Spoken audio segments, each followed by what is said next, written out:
Hello दोस्तों सत श्री अकाल। केम छो? कैसे हैं आप सब? मैं आ गई हूँ आप सबके लिए परिणीति की न्यू अपडेट्स लेकर, जहाँ पर जो परी की बहन बबली है उसने कर दिया है एक बार फिर से नीति को बेहोश, और हमारी जो परी है वो जाकर बैठ गई मंडप में। जी हाँ दोस्तों, और हो गई है पार्वती और संजू की शादी।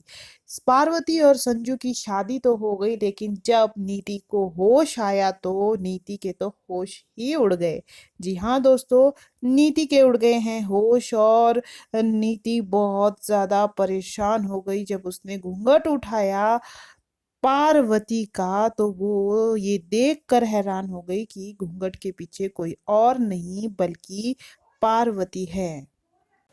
और ये सब देखकर जो नीति है वो हैरान रह जाती है, परेशान हो जाती है, और बहुत ज्यादा गुस्सा करती है पार्वती पर भी, और उसे बोलती है कि तुम यहाँ पर मंडप में आकर बैठ कैसे गई संजू के साथ, और तुमने ये शादी कैसे कर दी? तुम तो मेरी दोस्त थी, तुमने मेरे साथ इतना बड़ा धोखा क्यों किया? और नीति का तो रो रो कर बुरा हाल हो गया है। लेकिन लेकिन लेकिन दोस्तों, मैं आपको बताती हूँ कि ये सब किया धरा किसी और का नहीं, गुरविंदर का है। गुरविंदर ने ही ये सब कुछ किया है। लेकिन दोस्तों, गुरविंदर ही नहीं बल्कि पार्वती खुद भी यही चाहती थी कि उसकी शादी संजू से हो, ना कि नीति की। और उसने ये कर भी दिया। और दोस्तों, अब आगे आने वाले एपिसोड में आप देखेंगे कि किस तरीके से बेबे गुरविंदर का भांडा फोड़ती है, बताएगी उसे कि ये सब कुछ इस गुरविंदर का किया धरा है। गुरविंदर और दलजीत दोनों ने मिलकर ये सब कुछ किया है, और पार्वती को भी बेहोश कर दिया गया था। पार्वती बोलती है नीति को कि मुझे कुछ पता नहीं है, मैं कैसे यहाँ पर आ गई, मेरी शादी कैसे यहाँ पर हो गई, मुझे कुछ आइडिया ही नहीं है।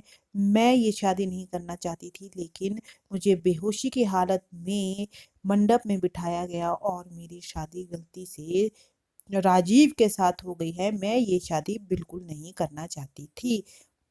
तभी नीति बरस पड़ती है गुरविंदर पर, लेकिन गुरविंदर भी कम नहीं है। गुरविंदर ने भी चार बातें सुना ही दी, और नीति और गुरविंदर की खूब सारी बहस होती है, और गुरविंदर सीधे सीधे नीति को बोल देती है कि हाँ, मैं नहीं चाहती थी कि मेरे बेटे के साथ तुम्हारी शादी हो। तुम बहुत ही बदतमीज हो, निहायती बदतमीज हो।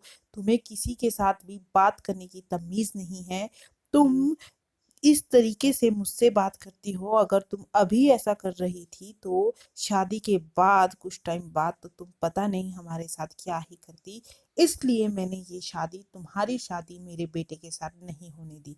तुम जैसी लड़की की शादी मैं अपने बेटे के साथ क्या, मैं अपने दुश्मनों के साथ भी ना करवाऊं। आगे की अपडेट्स के लिए गाइस मेरे साथ बने रहिएगा, और अगर वीडियो अच्छी लगी हो दोस्तों तो वीडियो को एक लाइक जरूर कर दीजिएगा, चैनल को सब्सक्राइब कर दीजिएगा। Thank you.